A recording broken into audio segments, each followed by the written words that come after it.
What's going on, everybody? My name is Dakota McCord. Welcome back to another episode on Deck Mac. We're out here fishing the South Texas coast as always. Beautiful Gulf of Mexico. It's a little stirred up today, but we got some shrimp and some fish bites. We're gonna come out here targeting Pompano and let's see if we can get on some fish.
Alright y'all, so y'all saw me cut up the fish bites, pull apart the shrimp, and use the bait elastic.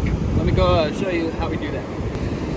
So when you're trying to cast pretty far, typically if you're using soft dead shrimp, it'll just fall right off the hook. But with this bait elastic, that allows you to kind of tie it up and position the bait how you want. And it definitely allows it to stay on the hook a lot better whenever you go to slinging out your cast. And if you're using big surf weights like I am here, in this case 3 ounce, it is pretty common to sling your bait off. So we'll put the piece of fish bites on like so, little piece of shrimp, run it down the circle hook like that, and then we take my bait elastic, get it around the shrimp, get it around the fish bites, get it around the hook. Make sure it all is going to stay together in one piece. And that's what you're looking for. So we're going to get these 3 set up, get them casted out there, and we'll have baits in the water. Don't get close until this. Drag. Oh yeah! We're hooked up now, y'all.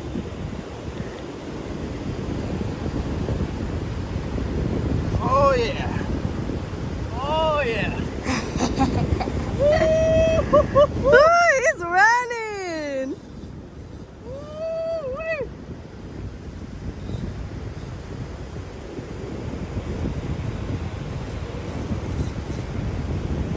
Oh, he feels good, man. Woo-hoo-hoo-hoo.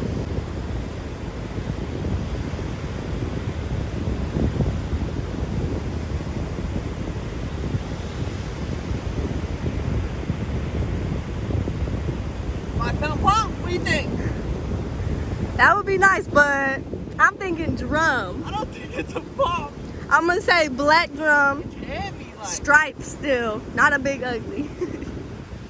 What do you think? It's slot? High slot? I don't know. I think it's gonna have a stripe still. Still gonna have color.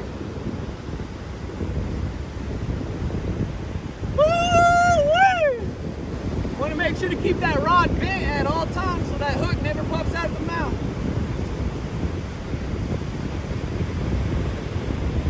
He's still a ways out there too. I see it flopping right there. Breaking water. See that? Woo-hoo-hoo! Oh yeah. This is what we've been waiting on for days. I think it's a big red. It's big, whatever it is. Put a little more heat on it.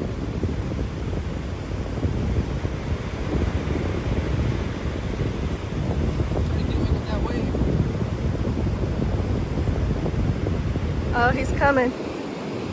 Oh my God. Oh my! Pull it, pull it, pull it, pull it, pull it. Bull red, man. Let's go! Look at that, yo.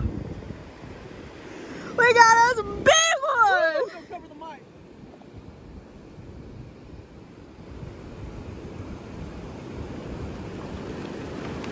Oh my goodness. Bull red. Golly. Let me just get him up here on lane. Yeah, yeah, yeah. Oh, he's so powerful. Wow. How big you think he is? Golly, I don't know. 30? 30? 30? Destroyed my hook. That's okay. Whoa! Whoa! Careful, careful, careful. I want to rinse him, but he's so powerful and sketchy. Yeah.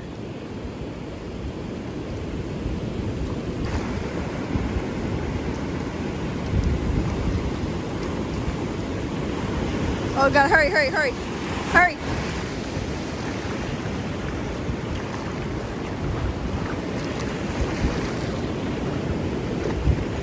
There we go. There we go.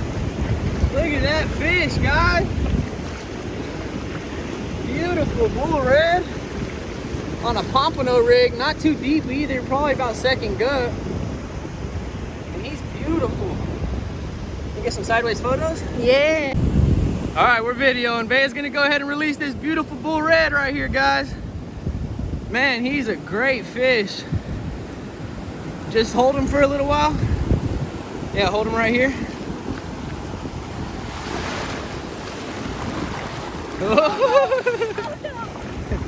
There you go, hold him right there.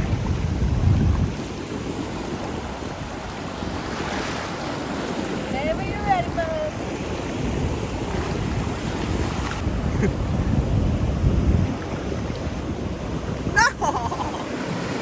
Oh, he good, he good. Let's go. Good job, man. Well, I didn't think we were gonna get a bull red today. We've been staying busy with the hardheads. Woo! That was the biggest fish that the new 9-foot rods have gotten. That's what we're using also, guys, is 9-foot rods. 5,000 reels and 6,000 down there. 30-pound braid. Yeah, buddy. All right, we're gonna, I'm gonna rebait all these. Look, come look at this real quick. As you can see,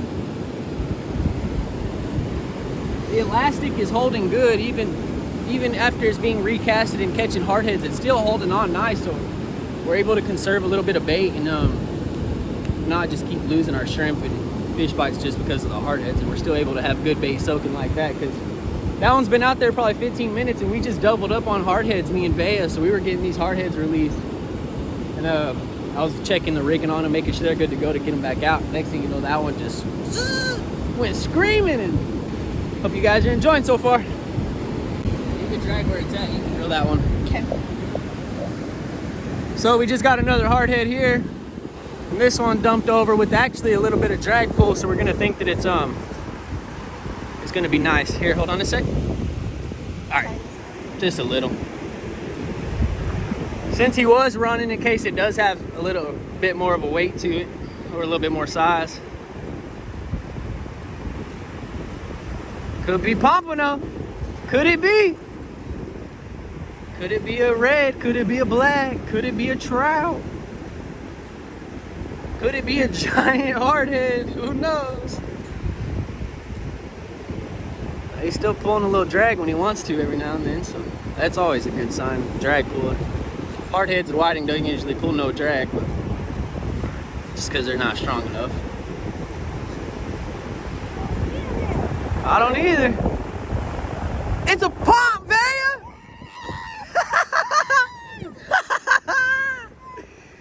Look at that. That 3, 4 maybe. That's Bea's best Pomp ever. Dude, that's a nice one. Might be a permit. Oh no, that's a Pomp. Yeah, I got that. Nice Florida Pompano. That's a nice one. Here, let's get him up here and put that rod in the rod holder. Look at those with the pelicans behind you.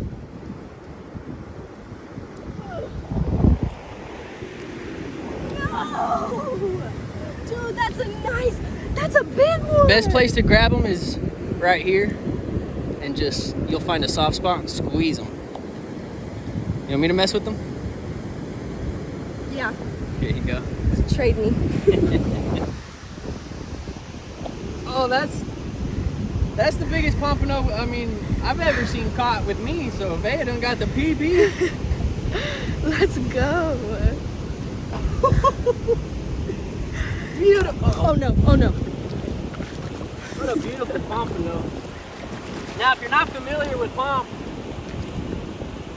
they do have some pretty crazy spikes. Top and bottom right here. Sorry, getting water on the camera. It's okay. The bottom there and the top, pretty serious spikes. So if you're gonna hold them, there's a soft spot where you can get in the gills here and just squeeze them. You still got some energy. If they're big enough, you can wrap the tail almost like a jack also. What you think? You wanna let them go or you wanna keep them alive? I don't know. I'll throw them in the bucket on the aerator and we flame when we get home if you want. Yeah, I'm down. We do like a baked flounder. Yeah. I mean a baked pompano. Yeah. Yeah. I didn't even notice you said flounder. I'm too hyped up. Look at that. Whoa. That's the could be arguably the best fish in the surf. One of the most expensive commercial fish species there is. This is one of the most targeted species for our winter Texans that come down and spend the winter time here on our South Texas beaches, getting away from the cold weather of their home. Now, pompano eat clams, crabs, shrimp. If you look, sometimes you'll see the little clams in the surf. They come up in the shallows and eat on those as well. So keep it real for you guys. I'm pretty sure we're tripled up on hardheads right now. Vea's dealing with the small one right here. Is that a whiting or hardhead? That's a small whiting there. But you see that first pole bobbing over there. The second one's twitching every now and then. I'm pretty sure we're tripled on hardheads. But what we did is we took our bait bucket, got some air, some water. I got this pompano. Woo-hoo-hoo! Got them on there. Just keep them breathing, keep them alive. We didn't bring no ice. So once we get back out to the house later, I'll fillet him. But he should stay alive. And I'll show that in the end of the video. So stay to the end, watch that pompano get filleted if you're interested on that. Oh yeah, we got a hard head or whiting on there for sure. But is he? Yeah, you wanna trade me? Oh yeah, we're tripled up on hardies right now. Or whiting, could be whiting. Oh yeah. Yeah, it's in there. No certified lip ripper. That could be cut bait if you wanted. Whiting doesn't ever do very good for us on cut bait, so at this point it's either eat them or let them go. Get these two in. Probably get those small fish off, just keep it real for you guys, show you that we are staying busy with whiting and hardhead, which that's a good thing if you're on the fish. You don't ever want to leave fish to go find more fish, so that's a pretty popular rule as a fisherman. You never leave them to go find them. And we're on them, so we're gonna staying busy. So as always, beautiful day out here. Take advantage of this nice weather we're having. It is late February, so we're in that transition where the water's starting to get mid-60s. It's the next couple weeks we're gonna start to reach that 70. And once March comes around and we hit those 70s, the big jacks are gonna show up. You're gonna start to see a lot of big sharks put on the sand, a lot of big jacks. Bait fish will start coming back in once that water warms up a little bit, and it'll be a lot more of a finger mullet, not as much horse mullet that's been around lately.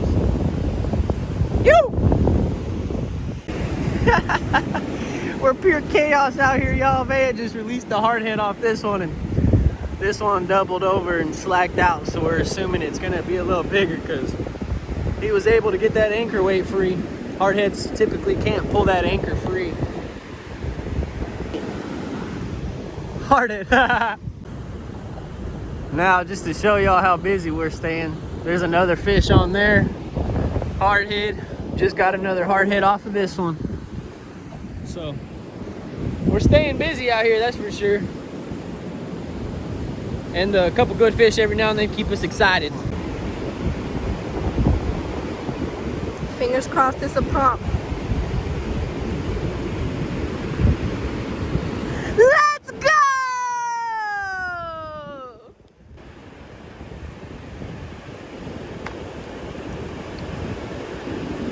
All tangled up. Facts.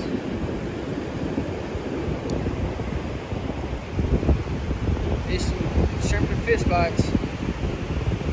Another cute Pomp. Thank you! Woo! Let me rinse him off and show y'all what he looks like real quick. Pomp number 2 for me and Van. Man, whoa. He's a slippery guy. Now it doesn't look, when his fins are down, it doesn't look like he has anything right here.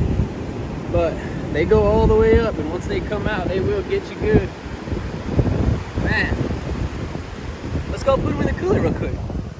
Still got the other one living nice and Nice and homey. Aquarium life over here.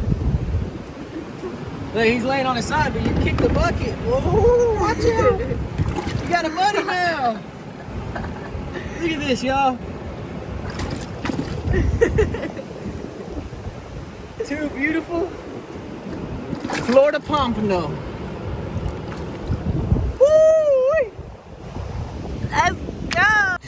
Now. We're back at the house now, and as you can see, I drained a little bit of the water from the cooler. The Pompano are still both alive, so while I still have a little bit in the cooler, I'm gonna go ahead and bleed them. I'm gonna brain them and bleed them, and what I'll do is I'll just cut their gill plate like so right there, get their main arteries, brain them of course so they don't feel no pain, and we're gonna get these things on the table and cut them and clean them up. So, all right, y'all. So as you already saw back at the house, I'm gonna take the sides off these Pomp real quick. Typically you want to leave your fish on ice so that meat firms up a little bit, makes it a little easier to take off the bone, and just to deal with the fillets in general. But these fish have not been on ice, and they were just brain and bled. So let's take the sides off of them real quick. Now Pompano are one of the easier fish to fillet. So come down right above that rib cage there, take the tip of your knife and just outline it down the back, trying to stay on that spine bone as you do. Come through here, work your way back up.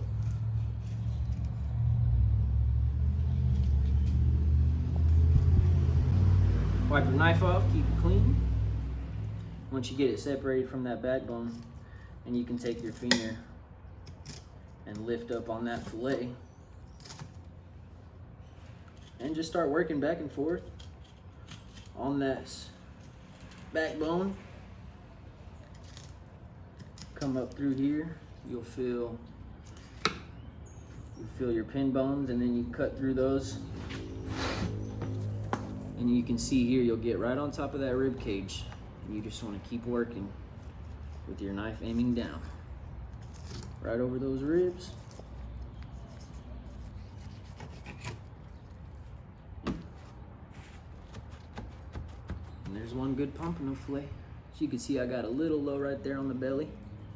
But just take your knife real thin, come through there, angle it out, get rid of those little bit of guts that you did hit. But as you can see, spine bone all the way down. And we'll do the same thing on the other side. Now remember on Pompano, as well as staying on the spine bone, come up above the head because they do have that little bit of extra meat in the head just to get as much meat as possible off the fish that you're going to consume. Now we're gonna flip the Pompano over, do the same thing on the other side, and then I'll pull the big one out of the cooler and I'll show y'all me taking the sides off of that. All right, y'all. Here's the bigger Pomp, measures 17, that's Nevaeh's PB. Mine was 15, unfortunately, but hey, that's all right. So once again, come through here. You can feel around the head, typically where that meat is gonna allow you to go, like so. Once again, turn your knife out. Make sure you're nice and flat. Run down along the spine bone all the way to the end, all the way down. You can come through here. Feel that spine bone, make sure you're staying right above it. pop out and through the tail. Now you're gonna turn around, feel that spine bone, run all the way up. You can do this one more time.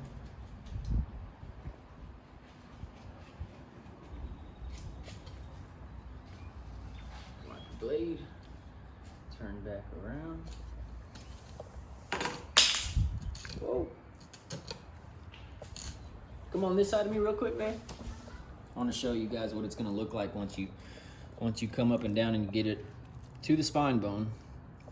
You can come through here, cut through pin bones there, get on top of the rib cage like so. Let me clear my head out so I can lift it. There we go. You see these rib cage starting right here? Just want to get your knife right on top of those. Angle it down slightly.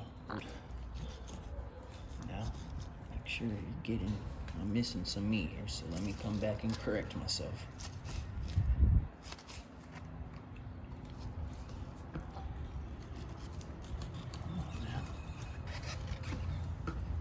So as you can see here on my first initial cut, I was leaving some meat. Went back and just corrected a little bit. But you see your pin bones here, rib cage there. You want to stay along that spine all the way down. And like so here too, we'll get right on the bones. As you can see here, I left just a slight bit of meat. Right there's perfect. And so we're gonna go ahead and remove the other side of this pump. I'll show y'all how I'm gonna take the skin off of these two. And then I wanna show y'all something cool that we found showing up to the beach early, right after high tide. A couple little things we picked up off the beach to bring home for the garage. So, all right guys, we're gonna go ahead and take these fillets off the skin. So come through here, edge of the table. Keep your knife flat. Ooh, I'm losing a little meat here.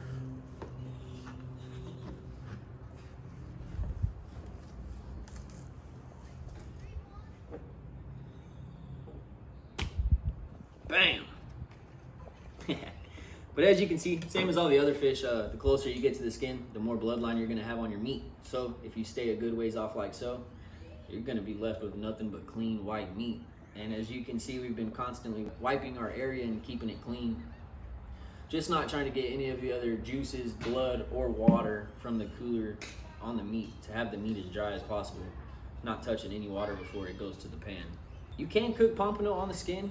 Just clean that skin up a little bit, you know, grill them, bake them on the skin, it comes right off. Some people even eat the skin, so.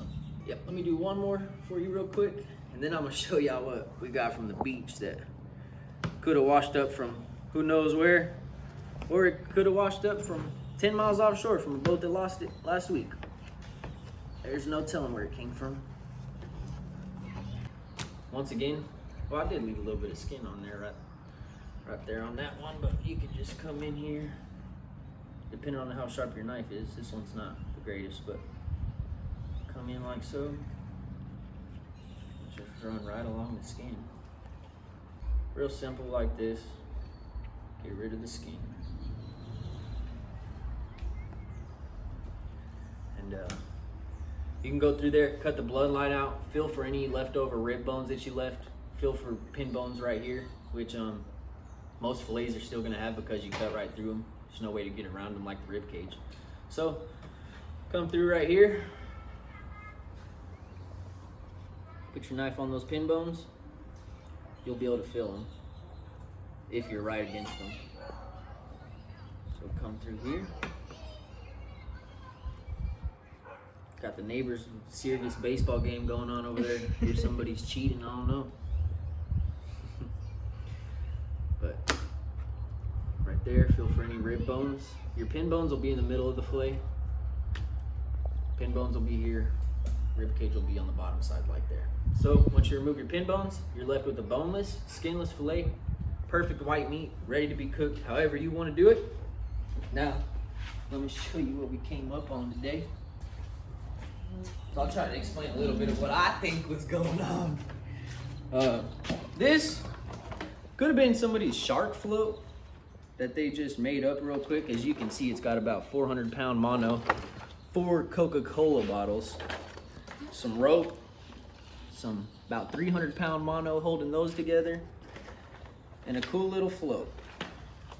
So most of these floats, they come off the top of nets. Depending on what country they came from, they could be using them on gill nets and such like that. But that one's pretty cool. We'll hang that up in the garage just to carry some character of no telling what it went through or where it's been. This is another cool float, most likely. It's got a tuna clip on it here. So they could have been using this for another shark float, possibly just sending out some big shark rigs, and this is what they had to use as a float. Just using what you have, such as Coca-Cola bottles like that. A lot of guys use bottle of waters on float lines, but so as you can just see the buildup on it, I mean, it's got all the little clams, and this here is what the Pompano are eating on. Some cool rope, and it's just got a lot of character to it. So, you know, whether it's on a bar wall or here in the garage, wherever its final resting place is not where it originated from, and that's pretty awesome. The buildup on it, you know, it's pretty cool. There's no telling how many days it takes for these to attach and build like that, but I'm sure it's not overnight. Now that we've got the Pompano cleaned up and showed y'all our cool finds for the day, we're gonna head to the store and get some ingredients, and we'll see y'all in the kitchen when this Pompano's cooking. All right, guys, so we've had the flounder resting in the fridge for a while. As you can see, you just got it on a paper towel so it absorbs any juices and it's not sitting in its own juices, because that's what's gonna give it the fishier flavor and sometimes not as ideal. So what we got is real simple. We got a foil boat, some nonstick spray to go on the bottom, and then I'm gonna put the fish in. I'm gonna hit it with a little lemon pepper, a little bit of lime pepper, and just a little bit of pink Himalayan sea salt. Then we're gonna do lemon and lime zest on top, as well as a few little slices. We're gonna throw this in the oven.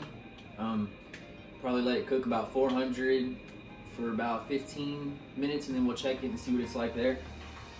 And yeah, real quick meal. We got some garlic bread to go with it, little cilantro lime rice, little fresh avocado to slice on the side. And that's it. We're just trying to get this popped in the oven. It is Supercross Saturday, and we're trying to watch the races, so let's get this put together. All right, guys, got a little bit of oil here. Just gonna get a little bit on these fish. Real light. Little bit of lemon pepper. Little lemon, little lime. Ever so lightly. We're just trying to get the hints of flavor here. Little pink Himalayan. Give those a quick little pat. Get them seasonings to start sitting in that meat. Little zest. Now a little bit of lemon zest.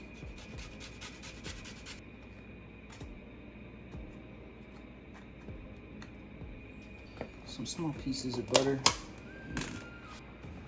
Now on top of our butter, we're just gonna go in with a little bit of minced garlic here. Give it that nice garlicky flavor, as well as citrusy. And I know I said I wasn't gonna go heavy on the seasonings, but this is a little bit of everything that's gonna come together in the end. So, like I said, we're gonna pop this in the oven. We're gonna cover it with foil so it kind of rolls in there and steams up nicely and cooks in all of its own flavor as everything comes together. So, we're gonna put that in the oven. Check that about 15 minutes.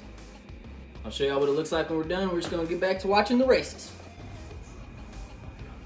So at 400 degrees, we're gonna end up cooking it for 5 minutes after the 15.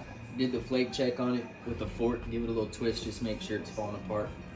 And honestly, it came out really good. So we're gonna go ahead and scoop this. It's a cilantro lime white rice. Got a little bit of garlic toast and just some freshly sliced avocado to go with it, because you can never go wrong with fresh avocado. And so, I mean, as you can probably hear, we got Supercross on in the background, Triple Crown, Dallas, Texas. But before we sit down and watch these races, I'll let y'all know how it is. We'll go fish on me.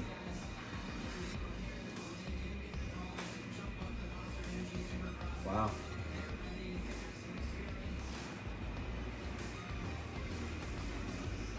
I'd compare it to trout. I'd say speckled trout, just as far as the little seasoning and raw fish flavor, is the closest thing that I can compare it to that I've had. A little firmer than flounder,